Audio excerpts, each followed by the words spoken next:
Hi friends, welcome to Rajahmundry home recipes. ఈరోజు మన వీడియోలో ఎన్నో ఔషధ గుణాలున్న వెలక్కాయ కొబ్బరి పచ్చడి ఎలా తయారు చేసుకోవాలో ఈ వీడియోలో చూపిస్తున్నా. చాలా సింపుల్గా అయిపోతుంది, చాలా హెల్దీ కూడాని.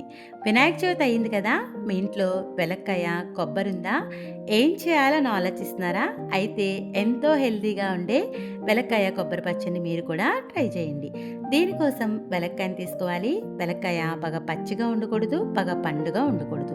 దోరగా ఉండే వెలక్కాయని తీసుకుని వీడియోలో చూపిస్తున్నట్టుగా ఈ విధంగా కొట్టారు అంటే వెలక్కాయ అనేది హాఫ్కి బ్రేక్ అవుతుంది.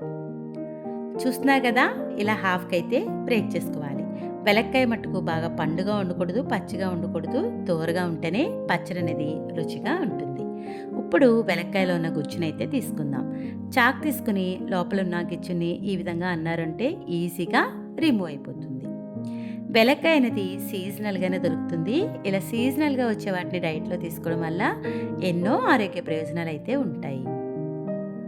చూస్తున్నారు కదా, ఈ విధంగా ఒక్కొక్క పార్ట్లోంచి పల్పునైతే పూర్తిగా రిమూవ్ చేసేసుకోండి. వెలక్కాయ ముక్కల్ని అయితే వేయించుకుందాం. స్టవ్ ఆన్ చేసి కాస్త దలసరిగా ఉండే ప్యాన్ పెట్టి ఇలా కొద్దిగా ఆయిల్ వేసుకోవాలి. హీట్ అయిన తర్వాత ఫ్లేమ్ని లో ఫ్లేమ్లో పెట్టుకుని కట్ చేసి పెట్టుకున్న వెలక్కాయ ముక్కలు వేసుకుని కలుపుతా పచ్చివాసన పోయేంత వరకు ఫ్రై చేసుకోండి. చాలామంది వెలక్కాయని డైరెక్ట్గా గ్రైండ్ చేసి పచ్చడి చేస్తారు. అలా కన్నా కూడా ఇలా ఆయిల్లో ఫ్రై చేసింది అయితే కొంచెం రుచిగా ఉంటుంది. ఇలా వెలక్కాయ కొంచెం వేగిన తర్వాత టేస్ట్కి సరిపడా సాల్ట్ కూడా వేసుకొని సాల్ట్ అంతా కూడా ఈవెన్గా బాగా కలిసేలాగా కలిపేసుకోండి. వెలక్కాయ పచ్చడి కొంచెం కమ్మదనంగా ఉండడానికి ఇలా కొబ్బరి ముక్కలు వేసుకోండి, చాలా బాగుంటుంది. ఒక మీడియం సైజ్ వెలక్కాయకి ఒక హాఫ్ చెప్పు పైన కొబ్బరి వేసుకుంటే కమ్మగా ఉంటుంది. కొబ్బరి అంతా కూడా బాగా కలిసేలా కలుపుకొని ఒక 5 to 6 మినిట్స్ పాటు లో ఫ్లేమ్లో ఫ్రై చేసుకోవాలి. చూస్తున్నారు కదా, వెలక్కాయ వేగింది, కొబ్బరి కూడా కొంచెం వేగింది కదా. ఇప్పుడైతే మనం స్టవ్ ఆఫ్ చేసేసి కాస్త చల్లారనివ్వండి. వెలక్కాయ వగరు ఎక్కువగా ఉంటుంది కాబట్టి పచ్చిమిర్చి కాస్త ఎక్కువగా వేసుకుంటేనే బాగుంటుంది. మిక్సీ జార్ తీసుకొని 10 నుంచి 12 దాకా పచ్చిమిర్చిని ఈ విధంగా బ్రేక్ చేస్తూ యాడ్ చేసుకోవాలి. చూస్తున్నారు కదా, ఇలా పచ్చిమిర్చి వేసుకున్న తర్వాత దీంట్లోకి 1 స్పూన్ దాకా జీలకర్ర వేసుకోండి. వగరు కొంచెం లాగడానికి కొద్దిగా చింతపండుని వేస్తున్నా. స్మూత్గా కాకుండా ఇలా కోర్స్గా గ్రైండ్ చేసుకోవాలి. ఇలా గ్రైండ్ చేసి పెట్టుకున్న పచ్చిమిర్చి పేస్ట్లో ముందుగా వేయించి పెట్టుకున్న వెలక్కాయ కొబ్బరి ముక్కలను వేసుకోండి. మొత్తం ముక్కలన్నీ కూడా ఒకేసారి వేయకండి, సగం మాత్రమే వేసుకోండి. అప్పుడే చక్కగా బాగా గ్రైండ్ అవుతుంది.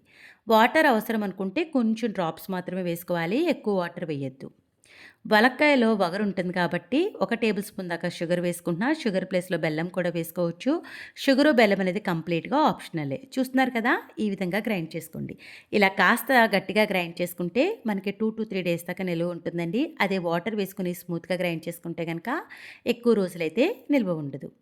అదే మిక్సీ జార్లోకి మిగిలిన వెలక్కాయ ముక్కలు కూడా వేసి దాన్ని కూడా గ్రైండ్ చేసి బౌల్లోకి వేసేసుకోవాలి. ఇదంతా కూడా బాగా కలిసేలాగా కలిపేసుకోండి. చూస్తున్నారు కదా, అంత ఈవెన్గా బాగా మిక్స్ అయింది కదా. పచ్చడి అయితే మనకి రెడీ అయిపోయింది. ఇప్పుడు ఈ పచ్చడికైతే మనమైతే పోపు పెట్టుకుందాం. స్టవ్ ఆన్ చేసి ప్యాన్ పెట్టి ఆయిల్ వేసుకొని హీట్ అయిన తర్వాత 1 స్పూన్ దాకా శనగపప్పు వేసుకోండి. శనగపప్పు ఈ విధంగా కొంచెం వేగిన తర్వాత 1 స్పూన్ దాకా మినప్పప్పు, ఆవాలు, జీలకర్ర వేసుకోవాలి.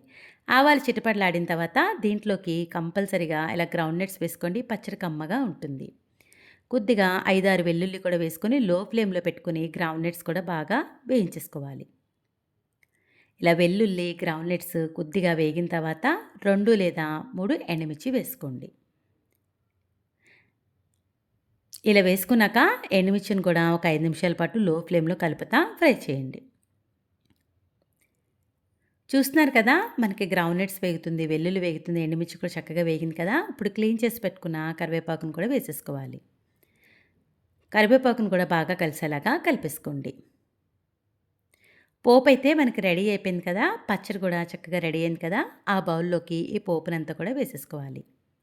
కావాలి అనుకుంటే ఇంకొద్దిగా ఆయిల్ వేసుకొని ఆయిల్లోనే డైరెక్ట్గా ఈ పచ్చడిని కూడా వేసుకొని కలుపుకోవచ్చు. పోపు అంతా కూడా పచ్చళ్ళలో బాగా కలిసేలాగా కలిపేసుకోండి. చూస్తున్నారు కదా, ఎన్నో ఆరోగ్య ప్రయోజనాలున్న వెలక్కాయ కొబ్బరి పచ్చడి తయారు చేయడం ఎంత ఈజీయో. వీడియో నచ్చిందా? అయితే ఒక్క లైక్ ఇవ్వండి. మీరిచ్చే లైక్ వల్ల మన వీడియో ఇలాంటి మరికొంతమందికైతే రికమెండ్ అవుతుంది. ఇంకెందుకు ఆలస్యం, వెలక్కాయ మంచిదే, కొబ్బరి మంచిదే. మీరు కూడా వినాయక చవితికి మీ ఇంట్లో వెలక్కాయ కొబ్బరి ఉంటుంది కదా, నేను చెప్పిన స్టైల్లో ఒక్కసారి పచ్చడినైతే ట్రై చేయండి. ట్రై చేసిన తర్వాత ఎలా వచ్చిందనేది మీ అమూల్యమైన ఫీడ్‌బ్యాక్‌ని మటుకు నా కామెంట్ సెక్షన్‌లో తెలియజేయడం మర్చిపోవద్దు. మీ అందరికీ నా వీడియో నచ్చిందనే అనుకుంటున్నా. Thanks for watching my video. Please like, comment, share, subscribe my channel.